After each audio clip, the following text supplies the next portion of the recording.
ये मेरा फोन है, मुझे लेने दो। डॉक्टर सालुंके, आप शांत हो जाइए। अगर आप इतना चिल्लाएंगे तो आपका बीपी हाई हो जाएगा। Private number? हेलो जी, 1 मिनट, आपके लिए फोन। ठीक है। हेलो, कहाँ हो तुम? मैं दोपहर से तुम्हारा इंतजार कर रहा हूँ, फोन क्यों नहीं किया? देखो, हाँ मुझे याद है सब कुछ, दोहराने की जरूरत नहीं है। आ रहा हूं मैं वहां पर। क्या तुम्हारा दिमाग खराब हो गया? देखो, जो कुछ करना है मेरे साथ करना, उसे कुछ भी नहीं होना चाहिए। हाँ ठीक है, आ रहा हूं मैं।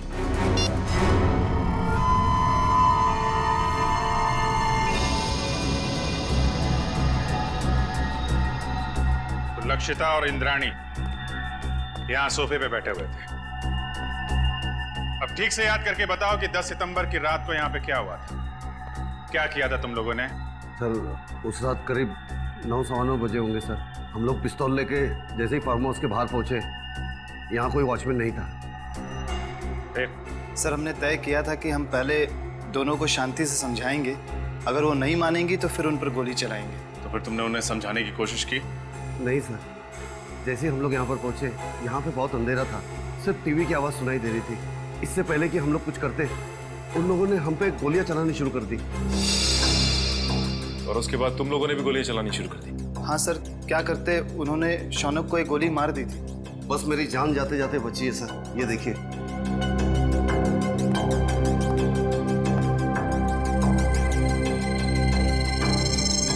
जब तुम्हें ये गोली लगी तो तुम कहाँ खड़े थे? यहाँ सर, मैं यहाँ खड़ा था सर। जैसे ही मुझे गोली लगी, मैं वहां पर उस दीवार पर जाके टकराया और मेरा सर वहां पर लग गया।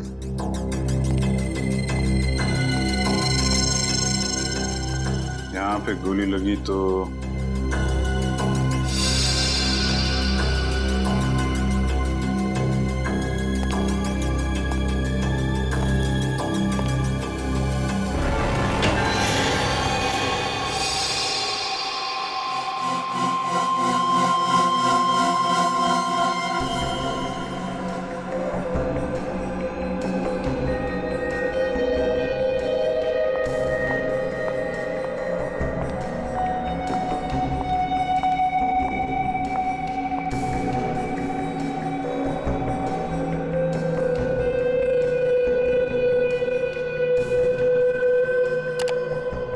तारिका, गाड़ी की बैक सीट पर जो खून के धब्बे मिले हैं उनकी जांच हो गई है। 2 अलग अलग लोगों का खून है और दोनों में औरत का डीएनए मिला है। Have a look. दोनों औरतों की उम्र 45 से ज्यादा नहीं होगी। डॉक्टर समीर, क्या आपको पूरा यकीन है कि इसमें और कोई तीसरे आदमी का डीएनए सैंपल नहीं है? दूसरी बार डीएनए जांच में कोई गलती नहीं होनी चाहिए। I am very sure doctor, मेरा टेस्ट गलत नहीं हो सकता है। ओके।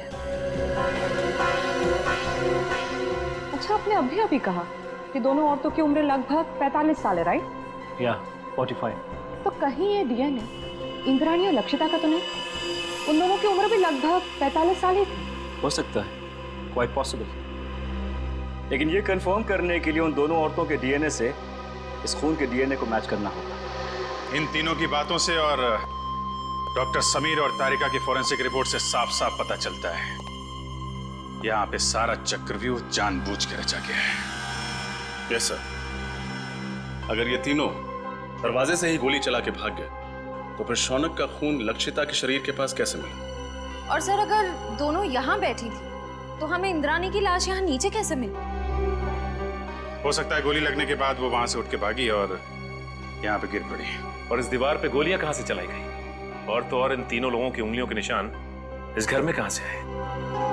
अंगद, ये सारी कारीगरी उस अंगद की है। उसी ने इन तीनों की उंगलियों के निशान और ब्लड सैंपल यहाँ पे प्लांट किए हैं। और सर, अगर इंद्राणी और लक्षिता ने गोलियां चलाई होती तो हमें गन्स भी मिलती। गन्स तो हमें मिली नहीं है। करेक्ट। और सबसे बड़ी बात यह है कि गोली अगर दरवाजे की तरफ से चलती तो घाव सर के पीछे की तरफ होता है, सामने या साइड में नहीं। अब तो साफ हो गया है, डॉक्टर सालुंके ने जानबूझ के गलत रिपोर्ट बनाई है ताकि हम इन तीनों पे शक करें। मगर सर डॉक्टर सालुंखे ऐसा करेंगे क्यों? अब ये बात तो डॉक्टर सालुंखे ही बता सकते हैं, और डॉक्टर साहब गायब हैं। समझ में नहीं आता ये सालुंखे अजीब हरकतें क्यों कर रहा है। सर, अंगद के गाड़ी के बैक सीट पे जो खून मिला था उसके डीएनए टेस्ट से साबित होता है कि वो खून लक्षिता और इंद्राणी का था, और डॉक्टर सालुंखे उस दिन अंगद के साथ ही थे। सालुंखे से बहुत सारे सवाल पूछने हैं, बहुत सारे सवाल हैं। फोन लगा रहा हूँ लेकिन फोन लग नहीं रहा है उसका। सर डॉक्टर सालुंखे तो अपना फोन 24 घंटे ऑन रखते हैं और उनकी आदत है कि वो तुरंत फोन रिसीव करते हैं। लेकिन सर जब हम उनके घर उस दिन गए थे तो उन्हें पता भी नहीं था कि उनका फोन है कहाँ। तो हेलो, पता लग गया अंगद और सालुंखे साहब ने सबसे ज्यादा फोन किस नंबर पे किए थे? हाँ हाँ, मैं नोट करता हूँ। पूर्वी फोन दो। हाँ बोलिए। Okay, thank you sir. Salunkhe साहब ने 10 सितंबर को अंगद के साथ 15 बार फोन पे बात की थी, और हर बार उनकी फोन का लोकेशन वाड़ी और पनवेल के बीच था। अंगद को 15 बार फोन किया है, और वाड़ी और पनवेल के बीच में। सर ये अंगद किसी प्राइवेट नंबर से फोन पे बात कर रहा था, इसीलिए उसका मोबाइल फोन ट्रेस नहीं हो पाया। और 15 सितंबर को रात 9 बजे सालुंखे साहब का मोबाइल शादीन मॉल के पास ट्रेस किया गया है। शादीन मॉल? सर, डॉक्टर तारिका से मिलने के बाद अभिजीत और मैं वहाँ डिनर के लिए गए थे, और इसी मॉल के पार्किंग लॉट में सर मुझे गाड़ी के विंडशील्ड पे चॉकलेट के पेपर पे लिखा हुआ वो सुराग मिला था, और उसी सुराग के जरिए हम लोग होटल रेड सेंट्रल के कमरा नंबर 111 तक पहुंचे। सर इसका मतलब डॉक्टर सालुंखे ने आपकी गाड़ी पर वो सुराग हमारे लिए छोड़ा था। सर मतलब डॉक्टर सालुंखे हमारी मदद करना चाहते हैं। पहले ये सालुंखे काम बिगाड़ता है और फिर सुधारने के लिए हमारी मदद भी कर रहा है। वाह, सालुंखे को तो सच्चाई बतानी ही पड़ेगी। सच्चाई बतानी पड़ेगी सालुंखे को।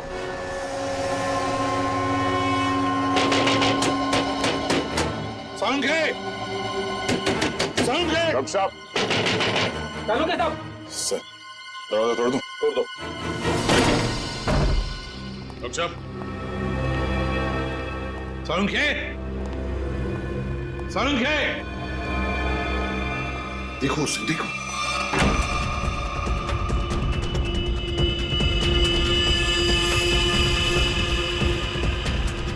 अबे पकिया उठ, सीआईडी वाले आगे। सालुंखे! डॉक्टर साहब! डॉक्टर साहब!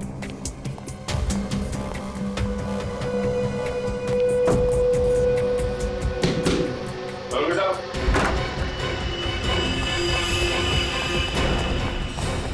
रुक जा! Salunkhe sir, Salunkhe sir.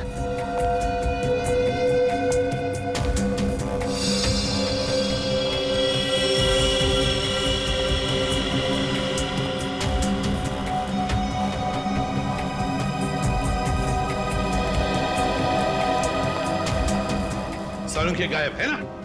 क्या शक था मुझे यही होगा। सर? ये क्या है?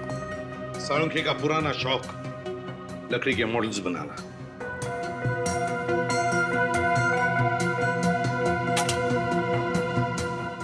डॉक्टर साहब का मोबाइल सर। मोबाइल छोड़कर गया वो? ऑफ है।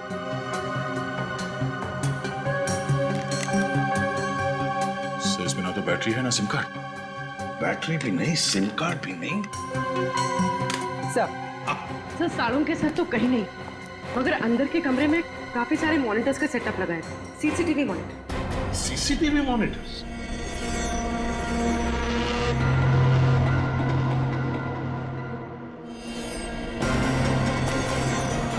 रुक जाओ, वरना गोली मार दूंगा।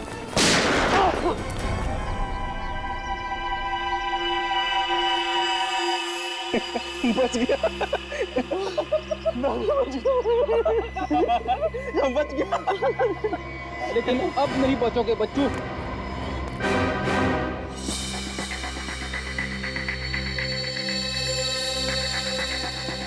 सर? हाँ?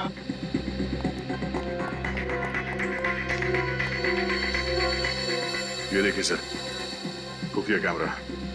लगता है कोई डॉक्टर सालुंकी के ऊपर नजर रखे हुए था। सर, और ये मोनिका भी कहीं दिखाई नहीं दे रही। सर, मुझे लगता है सालुंके सर को ये कहीं लेकर गई होगी सर। कहाँ? ये दोनों बताएंगे सर। हमें कुछ नहीं मालूम साहब। क्या जानते हो तुम? साहब कुछ नहीं जानते सर। कुछ नहीं जानते? कुछ नहीं जानते साहब, हम तो सिर्फ घर की देखभाल करते हैं साहब। डॉक्टर सालुंके और मैडम मोनिका के जाने के बाद घर में कोई ना देख पाए सर। डॉक्टर सालुंके कहाँ है? हमें कुछ नहीं मालूम सर। तो छोटे मोटे टपोरी है सर। हमें कहा गया था इस घर पे नजर रख के, और जब भी कोई इधर ताक झाक करे तो हमें खबर कर दे। तुमने अभी तक ये नहीं बताया कि डॉक्टर सालुंके और मोनिका कहाँ है? बताओ। कैसे बताए सर? हमें खुद को नहीं पता। हमें तो इतना पता है कि जब तक राहुल, शौनम और विशाल को अदालत सजा नहीं दे देती, तब तक डॉक्टर सालुंके को अपने कब्जे में रखने का है। सर, हमने आपको सब कुछ बता दिया है सर। अपना जुर्म भी कबूल कर लिया है सर। और सर ये भी बता दिया है कि हमने लक्षिता और इंद्राणी का खून कैसे किया। फिर हमें यहाँ क्यों बिठा के रखा है? ये बताने के लिए कि इंद्राणी और लक्षिता का खून तुम लोगों ने नहीं किया। क्या? पर सर, हमने तो सर अपने हाथों से लक्षिता और इंद्राणिया पे गोली चलाई थी सर। हाँ, लेकिन वो दोनों पहले से ही मर चुकी थी। क्या? वो दोनों मर चुके थे? हाँ, मैं समझाता हूँ। तुम तीनों ने गोलियां जरूर चलाई थी इंद्राणी और लक्षिता पर उनकी मौत जिन गोलियों से हुई, वो गोलियां तुम लोगों ने नहीं चलाई। तो फिर वो गोलियां किसने चलाई? उस खूनी ने चलाई थी गोलियां जो तुम्हें इन दोनों के खून में फंसाना चाहता था। सर, अगर हमने खून नहीं किया तो फिर हम जा सकते हैं सर? नहीं, तुम लोगों ने खून नहीं किया, पर खून करने की कोशिश जरूर की है, और इसकी सजा तुम्हें जरूर मिलेगी। देखो, अगर तुम तीनों लंबी सजा से बचना चाहते हो तो तुम तीनों को हमारी मदद करनी होगी, ताकि असली गुनहगार पकड़ा जा सके। करेंगे सर, आप जो कहेंगे करेंगे। हम लोग तीनों आपकी पूरी मदद करेंगे सर। और एक बात बताओ, क्या तुम लोगों का ऐसा कोई दुश्मन है जिसे फायदा हो तुम तीनों को फांसी पे चढ़ाकर? सर दुश्मन तो वैसे कई है। हम लोग जिस धंधे में काम करते हैं वहां पर सर दोस्त कम दुश्मन ज्यादा होते हैं। किस किस का नाम ले सर? सर, इन तीनों को फंसाने के लिए खूनी को पहले से मालूम होना चाहिए था कि उस रात ये लोग लक्षिता और इंद्राणी का खून करने जाने वाले हैं। ये बात तो है दया, कोई तो जरूर जानता होगा। एक बात बताओ, कौन जानता था तुम्हारे इस प्लान के बारे में कि तुम उस फार्म हाउस पर जाने वाले हो? नहीं सर, ये बात तो हमने राजी रखी थी। वैसे ये प्लान तुम लोगों ने बनाया कहां पर? हा? सर, होटल रेड सेंट्रल में। अंगद के कमरे में? कमरा नंबर 111 में? नहीं, रूम नंबर 111 में नहीं सर, 308 सर। हाँ सर। वो रूम नंबर 308? तो क्या कोई अजनबी आया था तुम्हारे कमरे में 308 में जब तुम लोग बातचीत कर रहे थे? है? विशाल, तुझे याद है जब हम लोग उस कमरे में बात कर रहे थे तो वहाँ एक वेटर आया था इंटरकॉम का फोन रिपेयर करने के लिए, और उसने गलती से टेबल पे रखा हुआ खाना गिरा दिया। अरे गलती से नहीं भाई, जानबूझकर गिराया था उसने खाना। और वो उस कमरे के अंदर कपड़ा ढूंढ रहा था खाना पोंछने के लिए, ताकि वो टाइम पास कर सके और हमारी बातचीत सुन सके। लेकिन सर, हमने उसके सामने तो कोई ऐसी बातचीत की ही नहीं थी। सचिन, ले जाओ इन तीनों को। चलो, आप रेडी? क्या पता चल? सर, हमने पूरा फुटेज चेक कर लिया सर। सालुंके साहब के घर पे मोनिका और तारिका के अलावा बाहर का कोई आदमी आया नहीं था। और सर, सालुंके साहब और तारिका के बीच में कुछ बातचीत हुई है। क्या बातचीत हुई है? अब साउंड नहीं है, इसके लिए समझ में नहीं आ रहा। सर, किसी लिप रीडिंग एक्सपर्ट को बुला लेते हैं, शायद कुछ पता चल जाए कि इन दोनों के बीच क्या बातचीत हुई थी। बुला लो किसी लिप रीडिंग एक्सपर्ट को, पता तो चले क्या बात हो रही थी। होटल रेड सेंट्रल, कमरा नंबर 308, वेटर।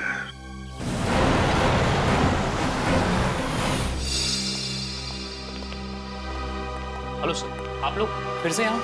हमें कमरा नंबर 308 दिखाओ। जहाँ पे शौनक, विशाल और राहुल ठहरे थे सितंबर 10 को। क्यों, क्या हुआ? क्यों क्या बाद में, पहले चाबी दो और उस वेटर अमित को बुला।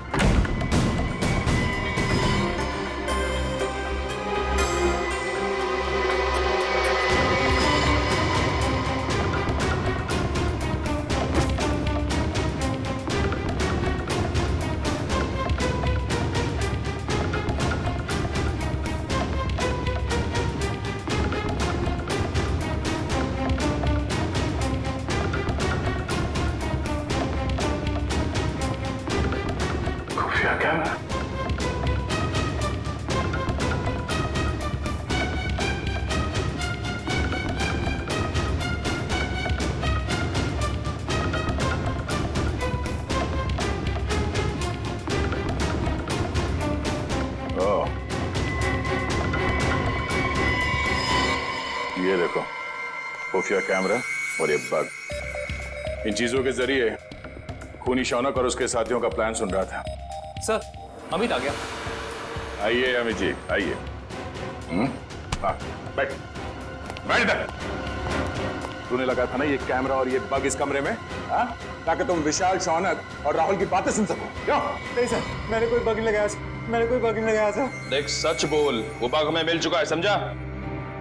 बात यहीं पे बताएगा या कहीं और ले चले तुझे? हाँ सर, हाँ, मैंने लगाया था बग सर, मगर मैंने ये अंकल साहब के कहने पे ही किया था साहब, और उन्होंने मुझे 50,000 के बदले में 2 काम करने को कहा था साहब। कौन से 2 काम? सर, एक काम तो किसी बहाने इसी कमरे में बग और कैमरा लगाने को कहा था साहब। और दूसरा काम?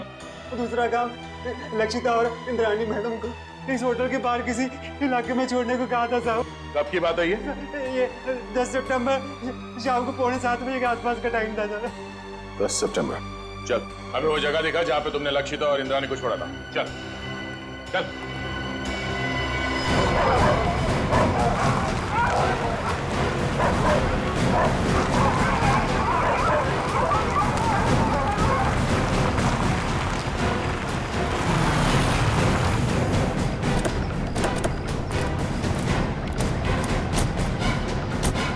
सर, यहाँ पे छोड़ा था मैंने, और सर वो दोनों वहाँ पे खड़े थे, वहाँ पे। तो बात कर रहे थे वो? हाँ सर, बहुत ही गुस्से में बात कर रहे थे सर। कह रहे थे कि वो हमें धमकाने की कोशिश कर सकता है, अगर उसने दगाबाजी करने की कोशिश की तो हम भी उसे छोड़ेंगे नहीं। लेकिन सर बाद में होटल में चला गया, उसके बाद क्या कुछ हुआ मेरे को सर पता नहीं। सर, इंस्पेक्टर विजय ने डॉक्टर सालुंखे और अंगद की गाड़ी को आखिरी बार यहीं आगे पास में ही देखा था, और बाद में गाड़ी की बैक सीट पर उन दोनों औरतों के खून के निशान भी मिले।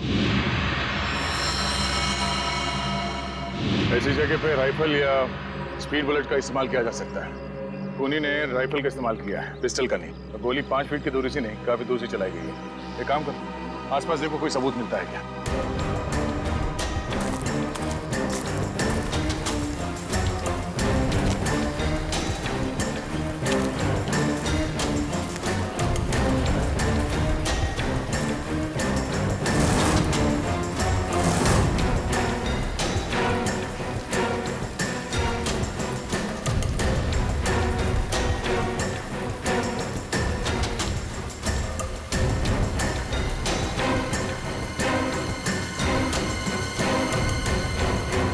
तो गोली और इस पे खून भी लगा हुआ है। 2 गोली एक ही जगह पे कैसे?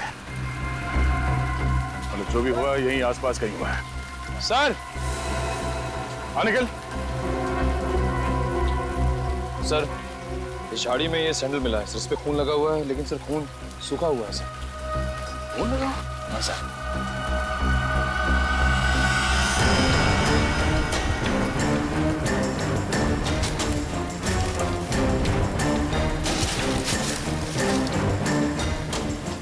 सर, ये तो लक्षिता मैडम का बैग है, मुझे अच्छी तरह से याद है। उस दिन होटल में वो यही बैग लेकर आई थी। लक्षिता मैडम का बैग? कैसे? ये खून लगा हुआ है, इस बैग पे जो उंगलियों के निशान हैं जरूर उस खूनी के होंगे। और वो खूनी भी ज्यादा दूर नहीं गया होगा।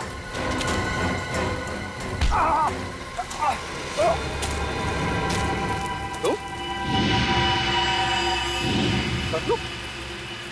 लक्षिता के फार्म हाउस के रखवाले हैं? तुम यहाँ क्या कर रहे हो?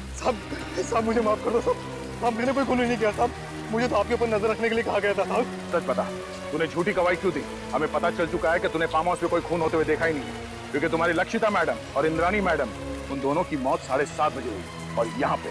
साहब मुझे छोड़ दो साहब, मुझे अंकल साहब ने बोला था ऐसा करने के लिए साहब।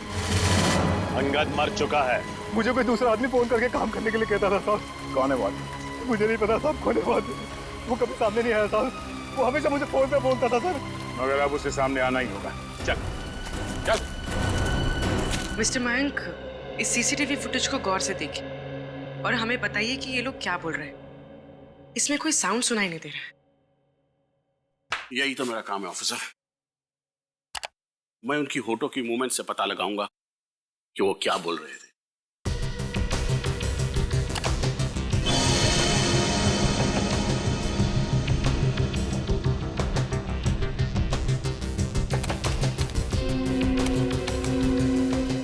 ACP sir,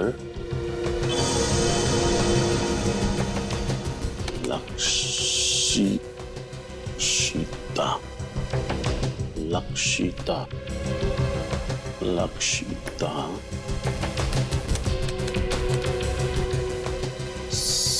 CID team.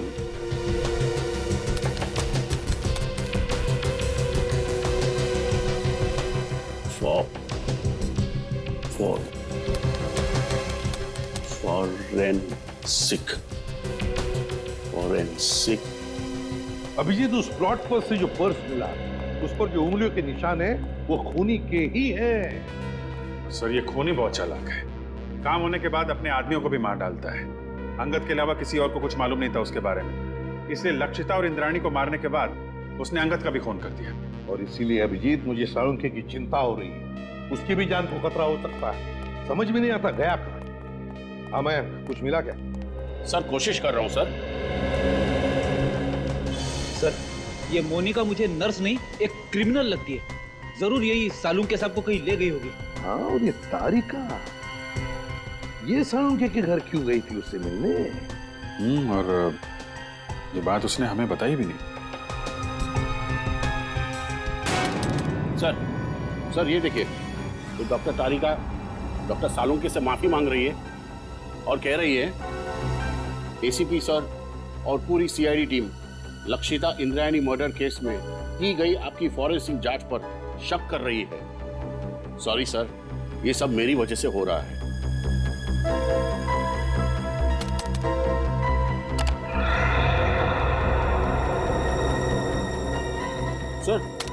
Sir ये भी देखिए, डॉक्टर साळुंखे किसी के साथ फोन पर गुस्से में बात कर रहे हैं और कह रहे हैं जो करना है मेरे साथ करो, उस लड़की को कुछ नहीं होना चाहिए। मैं आ रहा हूं। उस लड़की को जाने दो। है कौन ये लड़की अभिजीत, जिसे साळुंखे बचाने की कोशिश कर रहा और फिर खुद गायब हो गया? कहां गायब हो गया ये साळुंखे? ये सारा चक्कर क्या है?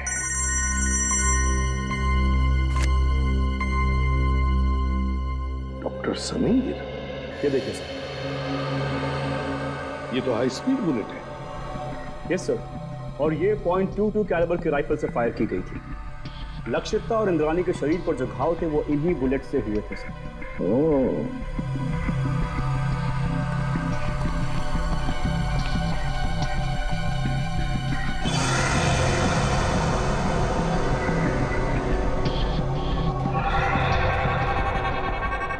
डॉक्टर समीर। Yes sir. ये अंगूठे के निशान है ना? Yes sir. ये ऐसे धुंधले क्यों है ये निशान? ये ठीक से मिले नहीं? नो सर, ये धुंधला नहीं है, ये निशान ऐसे ही है। I explain. ये देखिए सर, खून से सनी हुई बाकी उंगलियों के निशान हैं इस बैग पर, लेकिन अंगूठे का निशान नहीं है सर।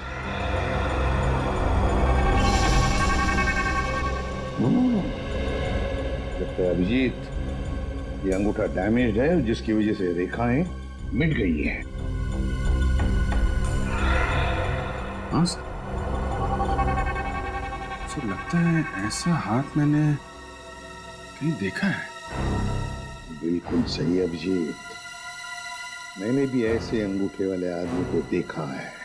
लेकिन अभिजीत, हम ऐसे अंगूठे वाले खूनी को तब तक नहीं पकड़ सकते जब तक हमें यह पता नहीं कि उसने साळुंखे को छुपा के रखा कहाँ है, और फिर साळुंखे किस लड़की को बचाने की कोशिश कर रहा है समझ में नहीं आ रहा है, और फिर क्यों। तो अब क्या करें सर? कुछ तो जरूर करेंगे, कुछ तो जरूर करेंगे। साळुंखे को तो ढूंढना ही है।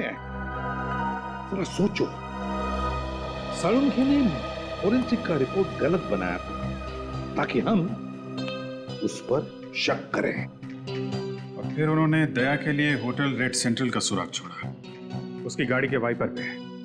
उन्हें पता था कि हम उनके घर पे पूछताछ करने जरूर जाएंगे और हमें पता चल जाएगा कि उनके घर पे सीसीटीवी कैमरे लगाए गए। सर डॉक्टर साळुंखे ने हर कदम पे बहुत होशियारी से हमारे लिए सुराग छोड़े हैं, तो अपने घर पे कोई ना कोई सुराग छोड़े बगैर तो जा नहीं सकते सर। लेकिन सर हमें उनके घर पर ऐसा कुछ भी नहीं मिला था। है सुराग है। कौन सा सुराग सर? घर रेडी, घर, एक लकड़ी का छोटा सा घर। सीसीटीवी फुटेज में हमने देखा है कि साळुंखे घर से बाहर जाने से पहले एक छोटा सा घर बना रहा था। वो घर तो डॉक्टर तारिका के घर जैसा है सर। हाँ, तारिका कहाँ गई? डॉक्टर समीर, तारिका कहाँ है? सर अंदर की कार सीट पे जो खून के धब्बों के निशान मिले थे, उनकी जांच करने के बाद वो कहीं चली गई है। उसका फोन भी नहीं लग रहा है। फोन ना, मतलब डॉक्टर साळुंखे फोन पे जिस लड़की को बचाने की बात कर रहे थे वो डॉक्टर तारिका है। हाँ अभिजीत, साळुंखे तारिका के घर ही गया है। इसका मतलब है साळुंखे और तारिका की जान खतरे में है।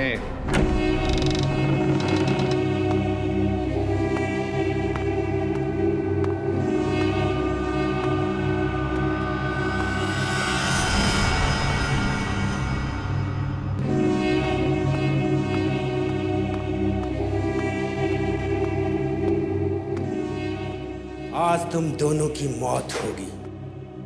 आज ये सारा किस्सा ही खत्म होगा। नहीं नहीं नहीं नहीं नहीं डॉक्टर तारिका, ऐसे रोते नहीं। अरे अपने बॉस को देखो, कैसे बैठे हुए हैं, निडर, शांत। बहुत होशियार समझते हो अपने आप को ना, जरूरत से ज्यादा चालाक और चतुर। ऐसे चालाक फॉरेंसिक एक्सपर्ट की मौत भी एक एक्सपर्ट के हाथों होनी चाहिए। वो होगी।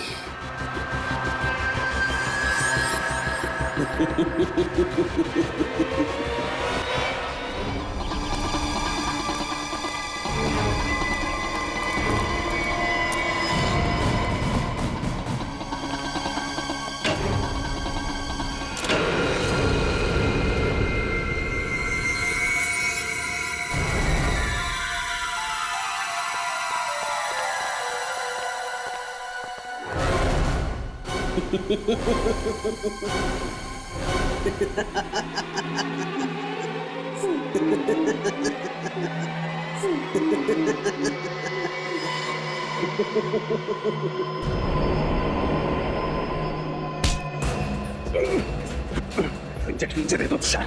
और किसी नहीं, सीआईडी मुझे जिंदा कभी नहीं पकड़ सकती है। मैं ये इंजेक्शन खुद इंजेक्ट करूंगा। नहीं नहीं।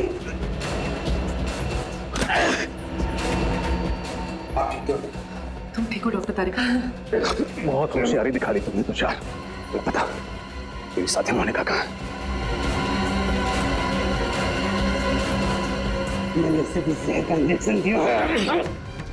साथी तक को नहीं छोड़ा। पंकज, जल्दी से मोनिका के पास जा और उसे हॉस्पिटल पहुंचा। अब तेरा खेल खत्म तुषार। तूने डॉक्टर साळुंखे को बेईमानी करने पर मजबूर किया, लेकिन उन्होंने बेईमानी में भी ईमानदारी दिखाई और हमारे लिए सुराग छोड़ते गए। आपने मुझे धोखा दिया डॉक्टर साहब। अगर मुझे फांसी नहीं हुई तो जेल से निकलने के बाद मैं सीधे आपका खून करूंगा। अगर दोबारा डॉक्टर साळुंखे के साथ ऐसे बात की तो तू बोलने लायक भी नहीं रहेगा।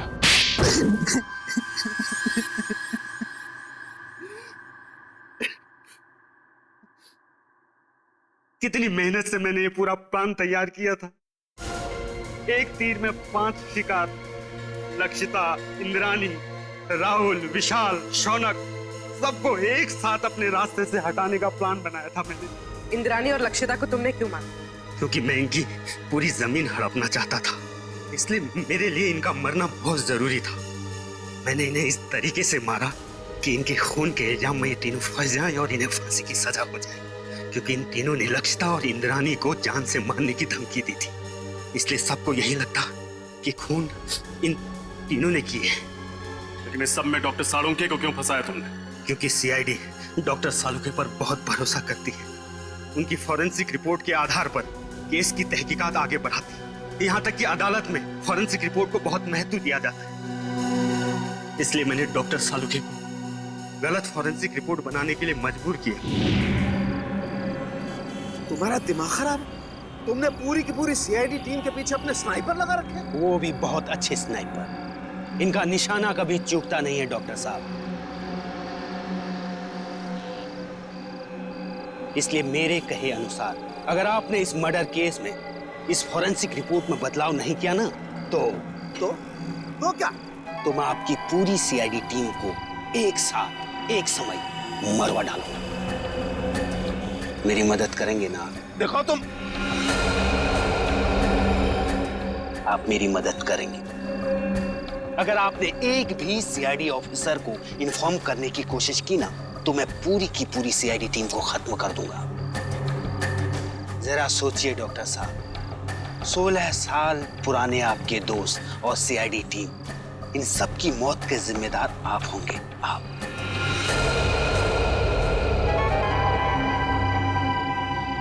ठीक है, मैं तुम्हारी मदद करूंगा। बहुत अच्छी। और हाँ, कोई होशियारी नहीं। तुम्हारी हर चीज अभी रिकॉर्ड करेगा। तुमने डॉक्टर साळुंखे पर दबाव डालने के लिए हमारी जान लेने की धमकी दी। एक इंसान के पीछे एक हैवान छुपा हुआ है। अब बताओ, 10 सितंबर की रात को पनवेल के फार्म हाउस में क्या हुआ था? मुझे पता था अंधेरे में गोलियां चलाने के बाद राहुल, शौनक और विशाल को यही लगेगा कि उन्होंने लक्षिता और इंद्राणी को मार डाला है। जब वो वहां से भाग रहे थे तब मैंने वॉचमैन संतरू का इस्तेमाल किया। मुझे एक चश्मदीद गवाह की जरूरत थी जिसके बयान पर सीआईडी भी भरोसा करती और जो बाद में अदालत में भी तीनों के खिलाफ गवाही देता। प्लान तो तुमने बहुत मेहनत से बनाया था, लेकिन डॉक्टर साळुंखे की होशियारी और हमारी टीम की सूझबूझ और एकता के कारण तुम्हारा प्लान कामयाब नहीं हुआ। अब तुम्हारे खिलाफ ऐसा केस तैयार करेंगे कि इस डबल मर्डर के लिए तुम्हें फांसी ही होगी। साळुंखे, यार हमने तुम पर शक किया, मगर तुमने अपना सब कुछ दांव पर लगा दिया हमें बचाने के लिए। सॉरी यार। अरे सॉरी? हाँ सॉरी। कम ऑन यार। अरे मेरा फर्ज था ये सब कुछ करना। पिछले 16 साल से हम लोग एक परिवार की तरह से काम कर रहे हैं। सीआईडी मेरा अपना परिवार है यार। हाँ मैं मानता हूं, एक पल के लिए मुझे कश्मकश थी कि मैं सीआईडी को भी बचाऊं और अपने प्रोफेशन के साथ गद्दारी भी नहीं करूं। ये प्रॉब्लम थी मेरे सामने। लेकिन यार प्रतिभा, प्लीज डोंट से सॉरी यार, प्लीज। चलो ठीक है, जो हुआ सो हुआ, है ना, भूल जा यार। लेकिन सबसे खुशी की बात क्या है मालूम?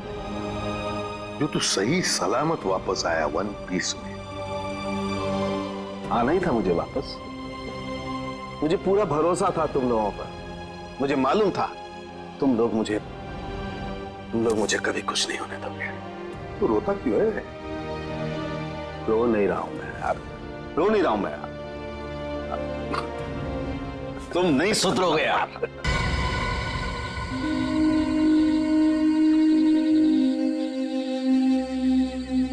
आप लोगों ने पुलिस बीट को फोन किया था? जी हाँ। क्या हुआ यहाँ पे? हम लोग यहाँ से जा रहे थे तो इस कार को इस हालत में देखा तो आपको फोन किया। आगे की सीट में एक आदमी है, शायद मर गया है।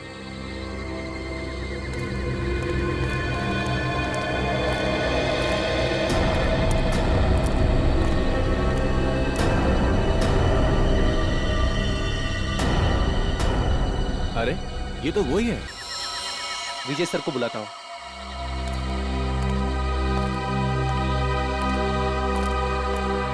Hello hello sir. हेलो विजय सर। हाँ बोलो दीपक। सर इधर लफड़ा हुआ है। तुम्हें पक्का यकीन है? हाँ सर। कहाँ हो तुम? इधर पानी चिल्ली में। ठीक है, हम अभी पहुँचते हैं।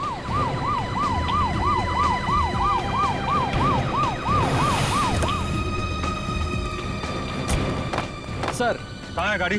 सर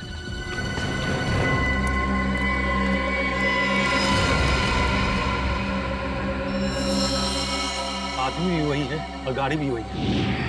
जाओ पकड़ो उसे। इंस्पेक्टर विजय क्या हो रहा है यहाँ पे? आप प्लीज यहाँ से चले जाइए। नहीं, मैं नहीं जा सकता, मुझे उससे काम है।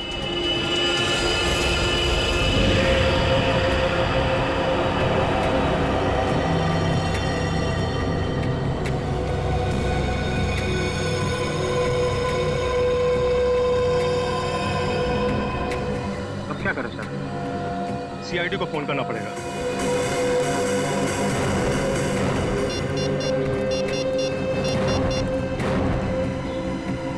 हेलो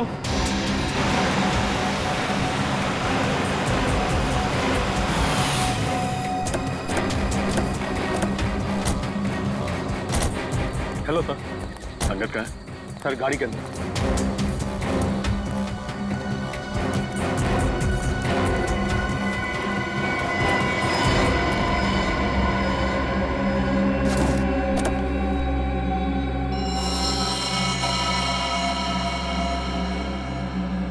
एक ही बार में गले की नस काट दी है। लगता है सर मरे हुए काफी समय हो गया। देखो गाड़ी में और क्या क्या मिलता है।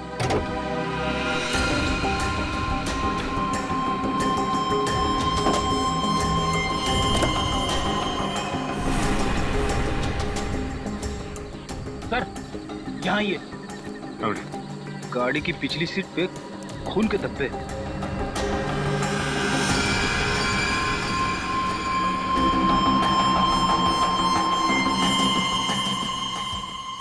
सर अंगद की लाश तो ड्राइवर सीट पर है, फिर गाड़ी के पीछे वाली सीट पर खून के धब्बे कैसे हैं? हाँ पूर्वी, ये बात तो है। आपको कैसे पता चला कि इंद्रानी और लक्षिता के मर्डर केस में अंगद का कनेक्शन? दरअसल बात यह है सर कि 10 सितंबर की रात को मैंने इस आदमी को डॉक्टर सलूंके के साथ देखा। तभी जिंदा था। वो 10 सितंबर की रात हम जेल से फरार दो कैदी टीकू और जग्गू का पीछा करते हुए वाडी वो हम पर लगातार फायर कर रहे थे। वहाँ पार्क की हुई एक गाड़ी के पीछे से भागते हुए वो जंगल में छिप गए। जब मैं उस गाड़ी के पास पहुंचा तो डॉक्टर सालुंके को उस गाड़ी से निकलते देख मैं आश्चर्यचकित रह गया। इंस्पेक्टर विजय क्या हो रहा है यहाँ पर? सर हम कुछ क्रिमिनल्स का पीछा कर रहे हैं। आपकी जान को भी खतरा हो सकता है। आप प्लीज यहाँ से चले जाइए। नहीं, मैं नहीं जा सकता, मुझे उससे काम है। सर मैंने कहा ना आपकी जान को भी खतरा हो सकता है। प्लीज आप चले जाइए और उन्हें भी अपने साथ ले जाइए।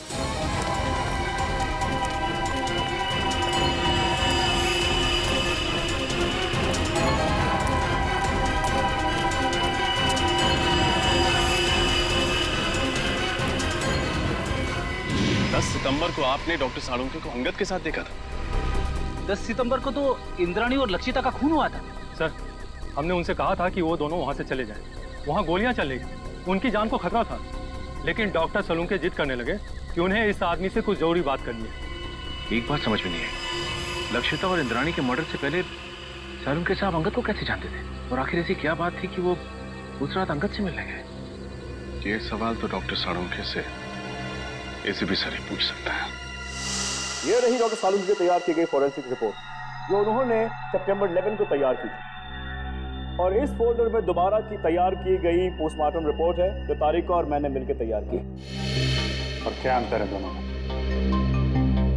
डॉक्टर सालुंके की रिपोर्ट के मुताबिक इंद्राणी और लक्षिता का खून रात 9 और 11 बजे के बीच हुआ, जबकि सच तो यह है कि दोनों की मौत रात 8 बजे के पहले हो चुकी थी। क्या? 10 सितंबर की रात को मैंने इस आदमी को डॉक्टर सालुंके के साथ देखा था।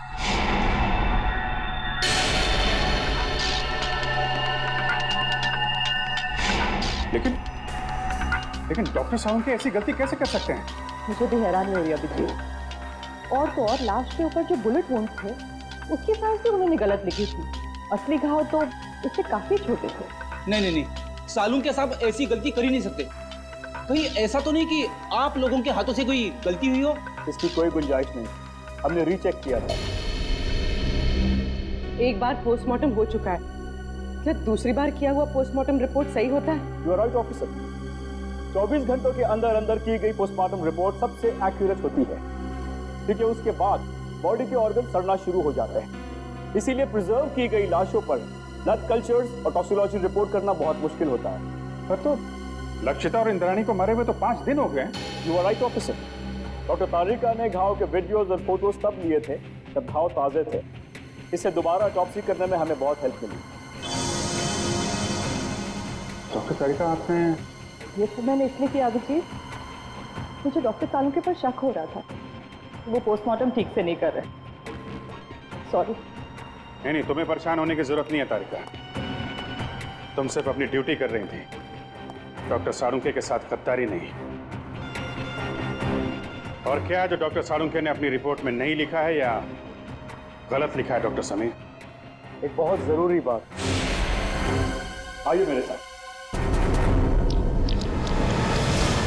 डॉक्टर सालुंखे की रिपोर्ट के मुताबिक लक्षिता पर करीब 10 फीट की दूरी से गोली चलाई गई थी और इंद्राणी पर करीब 8 फीट की दूरी से। हाँ सर, जहाँ से खूनियों ने गोली चलाई थी वहाँ से 8 से 10 फीट का डिफरेंस था। लेकिन घाव के टिश्यू कल्चर से हमें ये पता चला है कि खूनी ने लगभग 20 से 25 फीट की दूरी से गोली चलाई थी और खून पिस्टल से नहीं बल्कि स्नाइपर राइफल से हुआ था। स्नाइपर राइफल से? सर, कोई घर में स्नाइपर राइफल यूज क्यों करेगा? और वैसे भी विशाल, शौनक और राहुल ने कहा था कि उन्होंने पिस्टल इस्तेमाल की थी और सर्चिंग के टाइम हमें कोई राइफल मिली भी नहीं थी। और डॉक्टर तारिका, फार्म हाउस से हमें ये 9mm बुलेट्स मिले, किसी राइफल के बुलेट्स नहीं। यही बात तो हम साबित करना चाहते हैं रजत, कि खूनी ने पिस्टल से नहीं बल्कि राइफल की हाई स्पीड बुलेट से खून किया था। और जब वो गोलियां लक्षिता और इंद्राणी के शरीर से बाहर निकल गई तब खूनियों ने वो गोली कहीं छिपा दी हो। ये बात मैं आप सबको डेमोन्स्ट्रेट करके एक्सप्लेन कर सकता हूँ। ये स्कल ए है, इस पर हमने ठीक उसी साइज का छेद किया है जो लक्षिता के सर पे था। और स्कल बी और स्कल सी बिल्कुल सही सलामत है। मैं अभी आप लोगों के सामने स्कल बी पर .22 पिस्टल से 10 फीट की दूरी से फायर करूंगा और स्कल सी पर स्नाइपर राइफल से तकरीबन 20 फीट की दूरी से फायर करूंगा। जाहिर सी बात है कि दोनों बुलेट से अलग अलग किस्म के घाव होंगे। तो जो घाव लक्षिता के सर के घाव से यानी स्कल ए के घाव से मैच करेगा वो घाव मर्डर वेपन से किया गया होगा। राइट। गुड।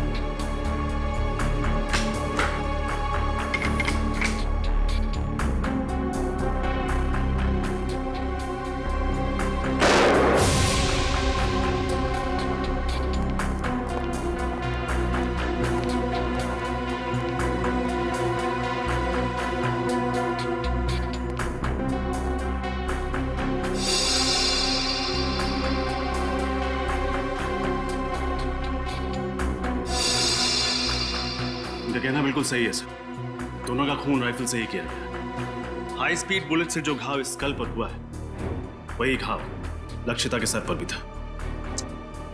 विश्वास नहीं हो रहा है सालुंखे साहब ने इतना बड़ा झूठ बोला हमसे। विशाल, शौनक और राहुल को लेकर आओ, उन्हें फार्म हाउस लेके चलते हैं, देखते हैं एग्जैक्टली वहां पे क्या हुआ था।